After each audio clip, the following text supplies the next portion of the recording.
So much more to get to when it comes to luck, bad luck, and Friday the 13th. You know, it's no surprise, Mark Anthony, that there was a whole series built around this and that it had to do with, you know, a serial killer and all of that.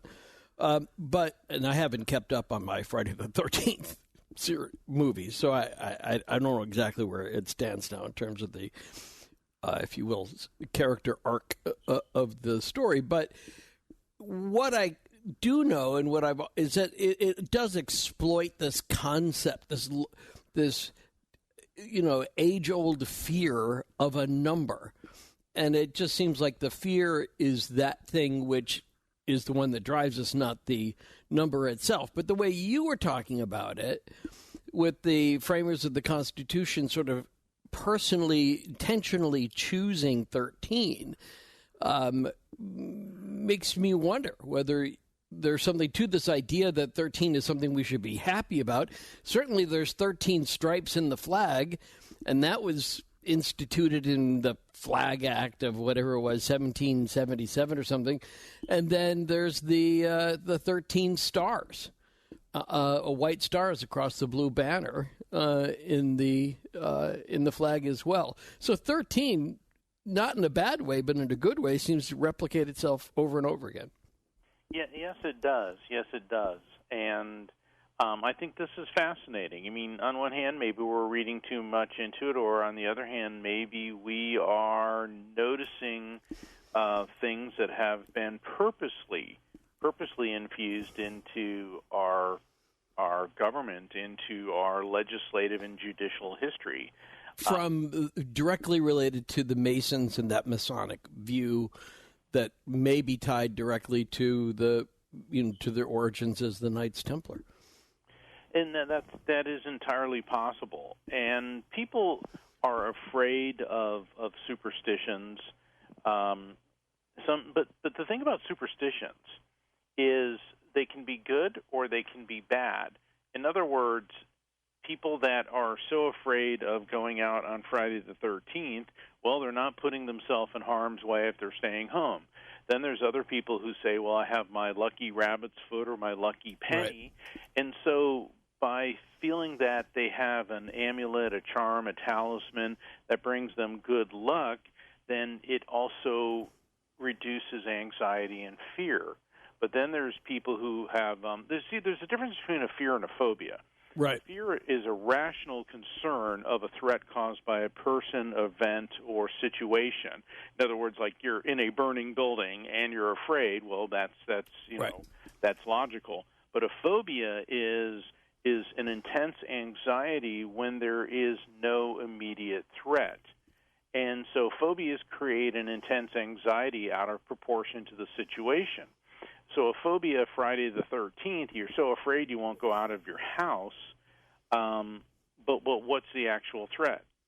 And you know, one of my favorite superstitions to study is walking under a ladder. Yeah. You always hear about people don't walk under a ladder. Sure. And what's cool about that one, Ian, this may be the oldest superstition on record. And the reason I believe this is at the Spider Caves near Valencia in Spain, it was discovered in Mesolithic rock paintings of a ladder. So a ladder is one of the earliest human inventions, which makes sense. You know, you got to create this thing that you can climb up and it's controlled and all that. But this superstition has three elements to it: practical, precognitive, and spiritual. All right, practical. It's dangerous to walk under a ladder, all right, because something can fall off of it. And fear. Or you could knock somebody else off of it, too, which is... Exactly. You could knock somebody else off of it. So creating a fear that if you walk under this, it's bad luck. You know, fear deters people from doing foolish, stupid things. Sure. The precognitive element about this superstition, walking under a ladder, originates from the resemblance of ladders to gallows. Criminals are hanged. Yeah, so the superstition, Ian, is if you walk under a ladder, you're destined for the gallows yourself. Oh, that's interesting. I've never heard that. In medieval Europe, a ladder leaning against a wall was symbolic of the Holy Trinity of Father, Son, and Holy Spirit. Oh. And if you walked under the ladder, it was blasphemy, and you were breaking the Trinity, which could attract evil spirits. But in all of these situations, basically, the fear, the superstition was to keep you from doing something stupid, which is walking under a ladder where, like you said, you could knock someone off or somebody could drop a brick or something on you. So all these superstitions have some factual basis to them. Well, so I'm trying to think about the black cat thing, because I had a black cat for years, and when I was a kid, pure black cat. So, that was the other thing, too. There was no white mitten paws or anything like that. 100% black cat. And he was just a great cat, right? He was just a terrific house cat. But other people were getting freaked out by him, and I'm like, by Benjamin? What are you talking about? There was just, but that's the other thing too. So what's the origin of that then? If I can, cats we human beings have a very dubious relationship with cats, and it's believed that cats may be the animal that's been domesticated by humans the longest. Back in the Neolithic age, cats would prey on rodents, and so humans liked them around their food supplies because cats would be eating the things that would be eating, or leaving fleas or ticks or feces or whatever. Yeah. In the Egyptians, of course, they had the cat goddess Bastet, so cats were venerated. But in pre-Christian Europe, in the Celtic beliefs of northern France, and particularly the British Isles, and also in the Nordic culture, there was a worship of nature, and that's what the modern Wiccans, the word witch derives from Wiccan, and there was a struggle with the rise of Christianity between the nature worship and the Christian beliefs. And in the Dark Ages, witches were seen as carrying out the will of Satan, whose demons were believed to assume the form of animals, particularly black cats. And this belief was so prevalent that in 1223 A.D., Pope Gregory IX issued a church document which stated black cats were an incarnation of Satan. Yeah, I mean, it's funny. You would think that the Vatican would have more important things to do than picking on black cats. Yeah, but what happened from there? It was believed that if a black cat crossed your path, this was symbolic of evil intervening in your life's direction. So if a black cat walks crosses your path, and then there's a counter to that if a black cat crosses your path, you have to turn in a circle 3 times. In other words, you rotate 3 times to your left as a counterbalance to this. And it's like, really? So they're sitting around in the Vatican and churches throughout Europe figuring these things out. But that's where this comes from, is that's why cats were called familiar, because a lot of religious extremists say familiar spirits would turn into particularly a cat or something like a raven, anything black. They never turned into a white dove or because those are always positive. Right. And so these things have permeated throughout our society. That's very interesting. We're talking with Mark Anthony, and the subject is good luck, bad luck, and especially with regard to Friday the 13th, which just passed. And I think there's a lot of people who didn't even realize that today was Friday the 13th. I think there's a lot, I don't know, I could be wrong on that, but I wonder what percentage of people, you mentioned how many people fear Friday the 13th, but how many people don't even notice what day of the week it is, or for that matter, what the date is of the month. Yeah, like I was saying earlier, 21 million Americans, according to the Anxiety and Phobia Institute, have frigatriscadecaphobia, fear of Friday the 13th, and to the tune where they won't travel, they won't go to school, they won't go to work. It costs the U.S. economy roughly $1 billion every Friday the 13th. Well, it's sort of like the same sort of thing we've come around the number 666, but only since the movie The Omen. Like before that, it was what? It was almost like Bible trivia, right?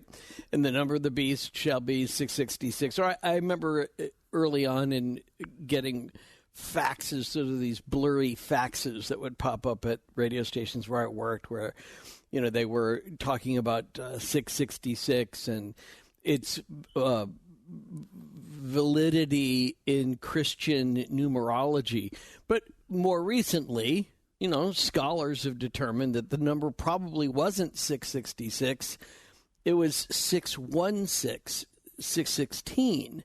And so here it's like it kind of takes all. If there really was anything built around 666 where people won't print a ticket that says 666, or if you play the lottery number or something like that and you won, that it's the devil, or any of the different interpretations around 666. Well, what's fascinating, if you add 6 plus 1 plus 6, you have 13.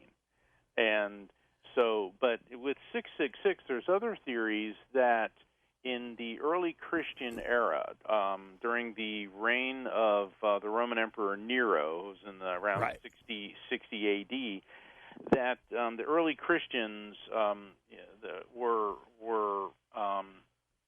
Jews that had converted, and they used to communicate in coded messages numerically, and with the numbers assigned to the Hebrew alphabet, the name Neron Caesar, Nero Caesar, was 666. There's other people that say that was his address, Nero's address that's on right. Palestine Hill. And, well, if you think about when the early Christians were talking about the Antichrist, do you think they were worried about some nebulous mystical figure thousands of years in the future, or the psychopathic Roman emperor having them burned alive and fed to lions in the arena?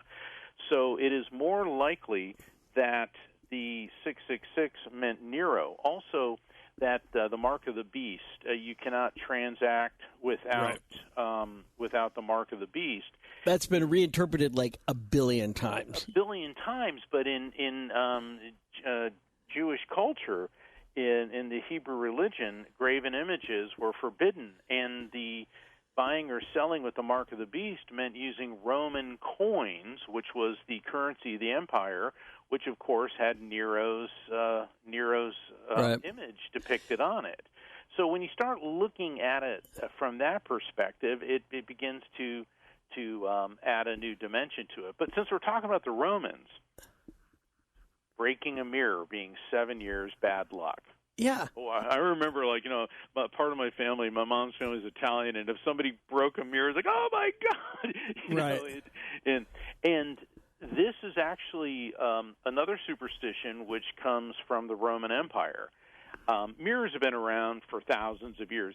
Archaeologists have even found fragments of mirrors that date from sites 6,000 years ago in what is now Turkey. Of course, the Egyptians were using them, and early mirrors were generally bronze or some other type of metal that was polished so you could see your image in it. And they were very expensive. So, of course, once again, a fear is if you break something expensive, it's bad luck. But there's more to it than that. Mirrors were believed, because you could see your reflection in it, it was believed that a mirror could capture your soul. So if you broke the mirror, you broke your soul. And that's why, according to medieval legends, vampires didn't cast a reflection in a mirror because they didn't have a soul. Right. And then by the Middle Ages, around the 1200s, glass mirrors appeared, and they were super expensive. But by that time, the superstition about your soul being trapped in a mirror was extremely entrenched in society. And during that time, people covered mirrors at night because they believed that the soul would wander at night and could be trapped in a mirror. In fact, in current in 21st century Polynesian culture like Samoa, people cover mirrors at night because they believe the devil can look into your soul through a mirror. And I've known people from the Polynesian culture who've explained this to me. And also, when I was in the Amazon in some pretty remote regions, and then also in some of the Leeward and Windward Islands in the Caribbean, the people there will not allow you to take their picture because they believe that the camera, the photograph, sure, captures their soul. So this is a very ingrained superstition. But then why 7 years bad luck? Because 7 would be a period of penance. After the 7th year, you were cleansed. Very good. And this, too, comes from the Romans, because in ancient Rome, they believed that life renewed itself every 7 years. Right. So if you broke a mirror and you were breaking your health, you were breaking and injuring your soul, it would regenerate or be remedied in 7 years. So, there we go. Yeah. And we were talking about politics earlier, or at least, the founding fathers, and I'm reminded that it was Nancy Reagan, kind of all people, who had, in a way, I guess we could call her a staff astrologer, or somebody who worked with her, who would make predictions, and that there were other people in the White House that were uncomfortable with Joan Quigley, but right. Joan Quigley herself was known for this and took pride in it, wrote a book about it, and said, and I'm going to pull this up from the wiki page while I stall for just a second. She wrote, "Not since the days of the Roman emperors and never in the history of the United States presidency has an astrologer played such a significant role in the nation's affairs of state." Well, that may have been Joan Quigley's opinion, but one of the lectures that I give is Rulers, Royals, Psychics, and Spirits. Well, then pause on that. We'll get to that, right, coming up next, if you're not alone. And then we'll give you the numbers, too, so that you, too, can join the conversation with Mark Anthony, talking about luck, unluck, talking about Friday the 13th. And for that matter, you on Coast to Coast AM. This is Ian Punnett. If you go to coasttocoastam.com tonight, you will see the link for Mark Anthony, the psychic lawyer. You just heard me read that quote from Joan Quigley, in which she identified herself as saying that no president, perhaps or any ruler going back to Rome of some sort, has had the kind of astrological dependence that Nancy Reagan had on her, and therefore on Nancy Reagan's husband, Ronald Reagan. And you're throwing the BS flag on that, because why? Well, maybe she had more influence on the Reagans than other psychics and psychics, mediums, and astrologers have had on presidents. But in my research, and I give a talk that I've entitled Rulers, Royals, Psychics, and Spirits, my research has indicated, Ian, that close to one-third of U.S. presidents have had some form of psychic, medium, or astrologer advising them behind the scenes. Didn't know. And this starts with the Lincoln administration. Oh, yeah, of course. Yeah, the Lincolns, they by the time they were in the White House, they had lost 2 little boys, and Mary Todd Lincoln brought in Nettie Colburn Maynard, who was one of the most high-profile mediums of the day, to conduct seances to connect with their little boys in spirit. And this was supposed to be secret, but of course it got out, and the press got hold of it, and Mary Todd Lincoln was a very unpopular first lady, and then when this came out, they were saying that she was insane.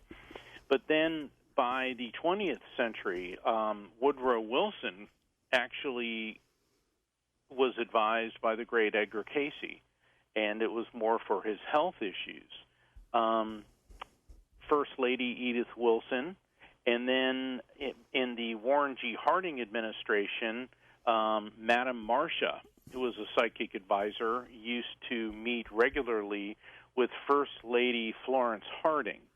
but arguably the most influential psychic paranormal advisor to the presidents was astrologer Jean Dixon.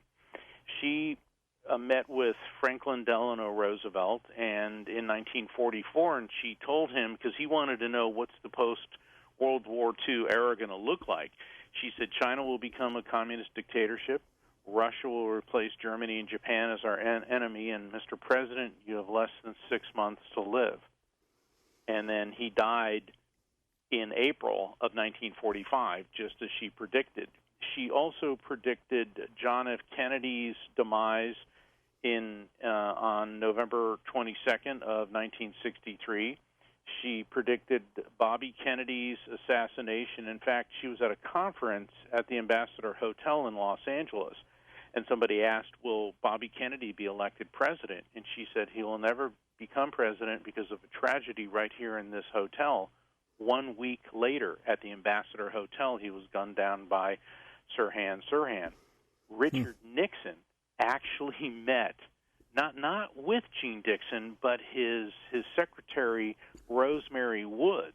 And I've actually heard the recording where Nixon was talking to Henry Kissinger, the Secretary of State, who's still alive. He's like 101 years old. Yeah, I saw that the other day. Yeah, and he's talking about what's going on in the Middle East. He's sharp as a tack. I mean, God bless the guy. And Nixon confided to Secretary of State Kissinger that, Rosemary talks to that soothsayer. So, and then the Clintons,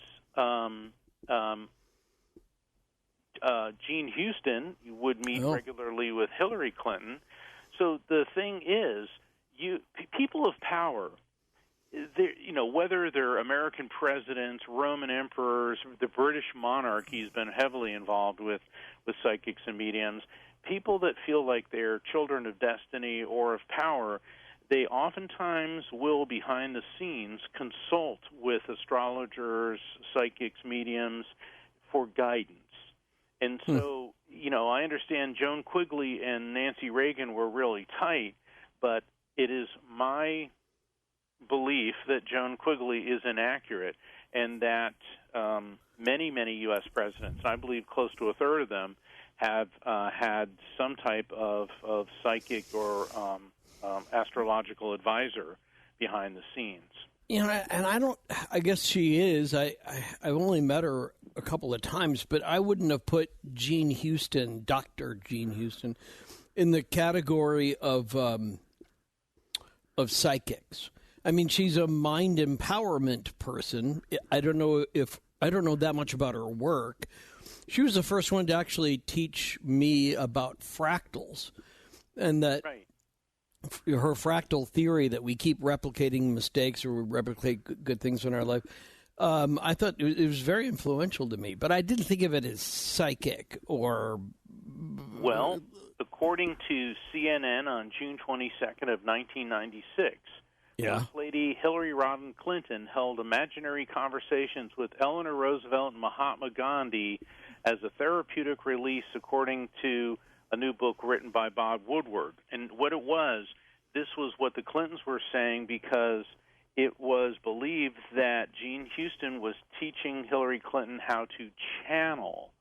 And then the New York Times on June 24th of 1996 said, President Clinton's spokesperson said today that the meetings with Jean Houston were nothing more than a brainstorming session.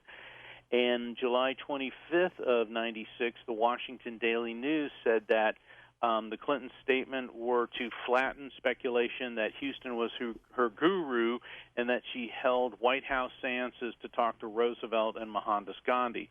Now, I don't want to disparage Jean Houston. Fair enough.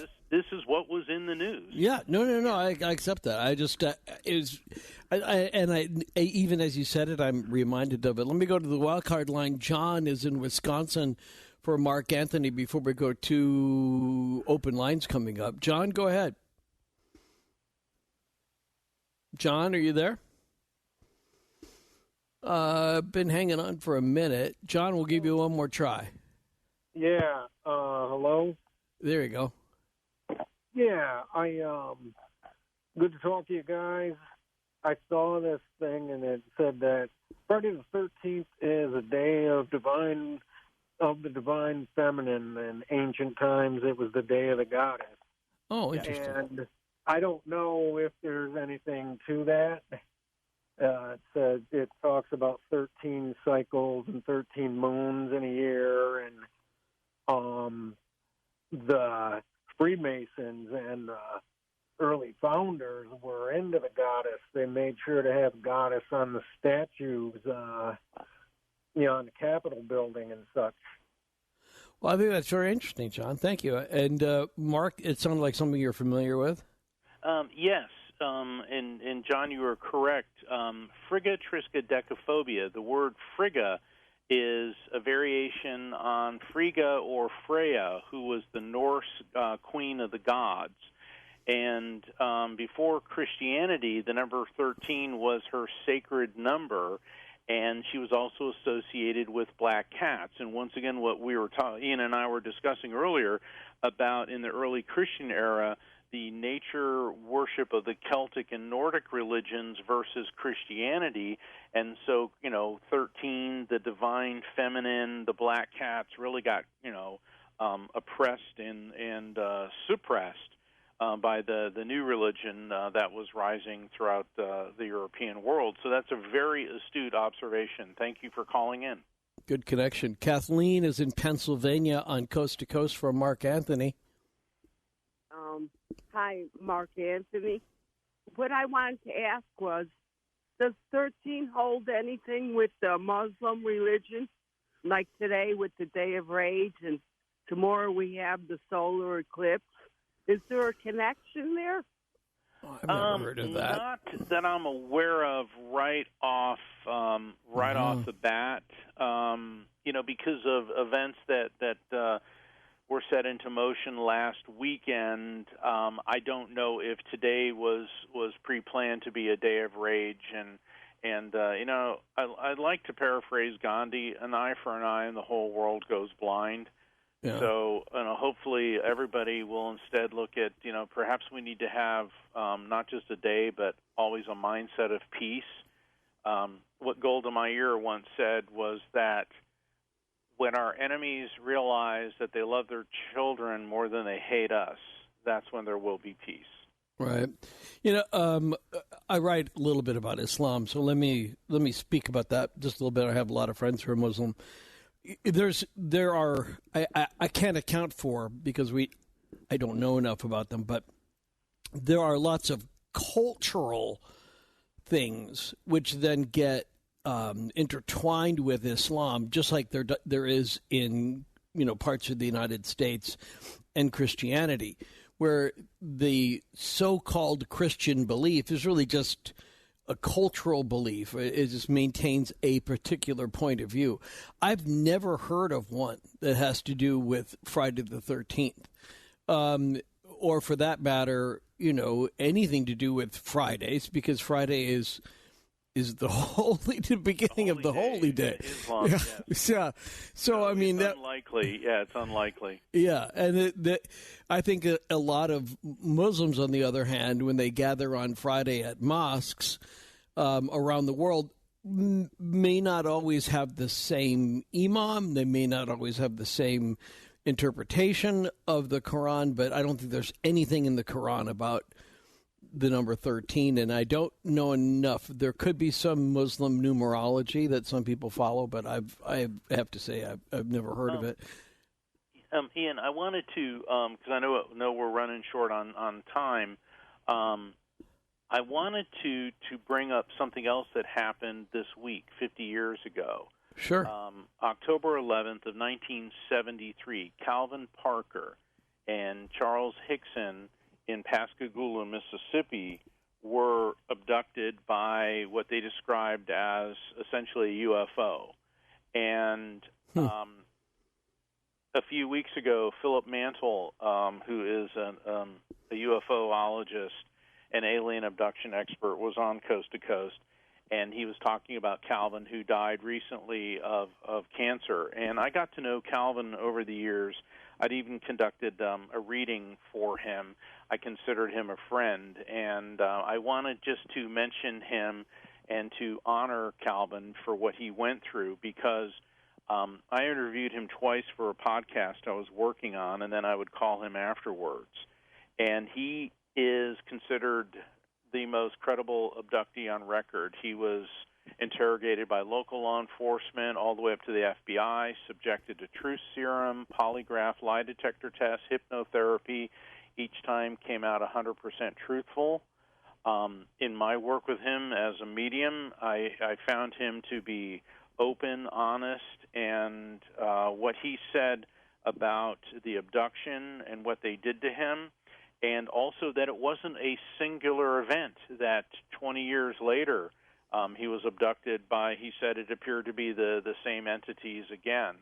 And I know that, Coast to Coast is a place where we can discuss this openly, but in the past couple years, UFOs have gone from being fringe and kookazoid, like, oh, yeah, right, to now we're having congressional hearings on UFOs. Right. Other countries are admitting it, and it's coming forth. And Calvin, he was, in his own words, he said, I was just a simple redneck. I was 19 years old. I was getting married in 2 weeks. He goes, Mark, you don't get famous and rich from saying you've been abducted by a flying saucer.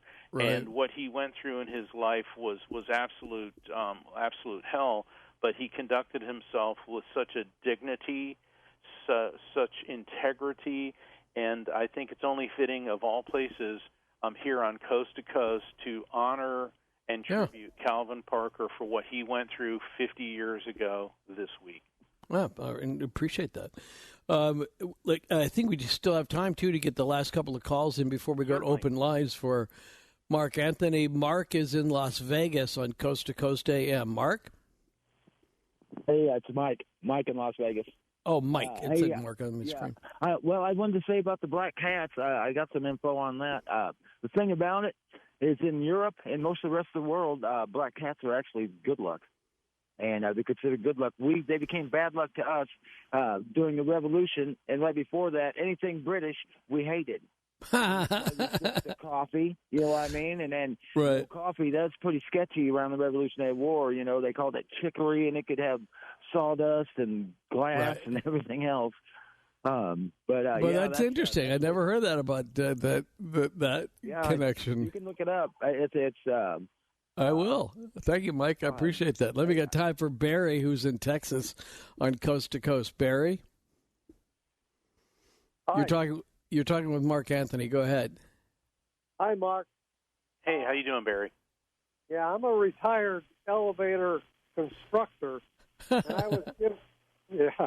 I was given a job to operate an elevator for the construction work on a building that was under construction, and it had 30 floors.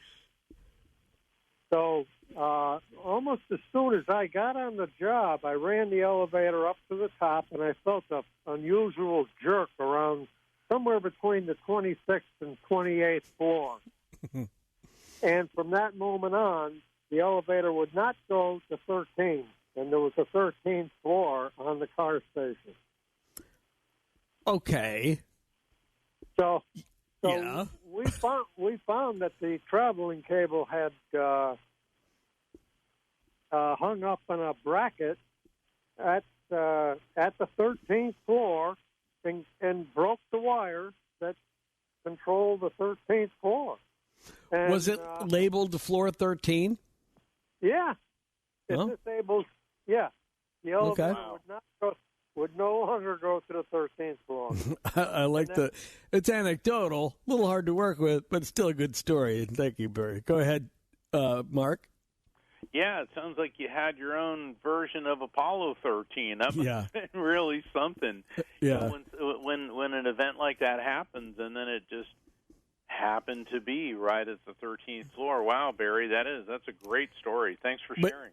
But of the thousands and thousands of elevators in this country that go to floor 14, which is actually 13, but never have a problem, I still look back on that and I think, is it really the number or how we view it? Pamela's in Sacramento, and then we'll get to open lines coming up on Coast to Coast. Go ahead, Pamela. Hi. Good evening, gentlemen. couple of things. Someone just called in about any references in the Muslim religion, and there is a 12th Imam that you may want to look up. I probably wouldn't want to present it tonight.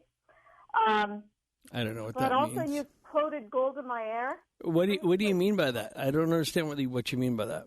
There's a 12th Imam. There's tons and tons of Imams, right? Yes, there are. And this references the 12th Imam. So, okay. And then you quoted Golda Meir.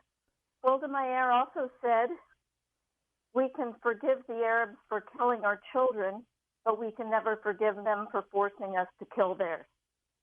Thank you. Okay. Well, I understand what you're saying, but I don't like to promote that type of anti-Semitism or, Islamophobia.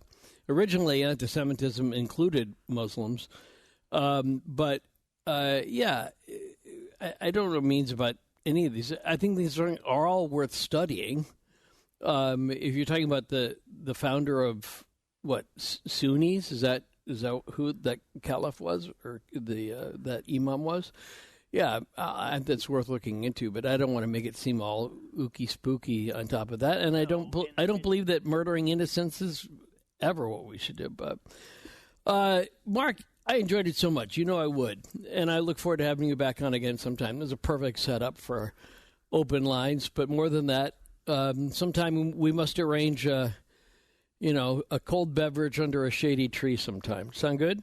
That sounds fantastic. Thank you, Ian, and thank you, everyone, for tuning in to Coast AM. Very good. Link up to him through coasttocoastam.com. Mark Anthony, your open line calls next on Coast to Coast.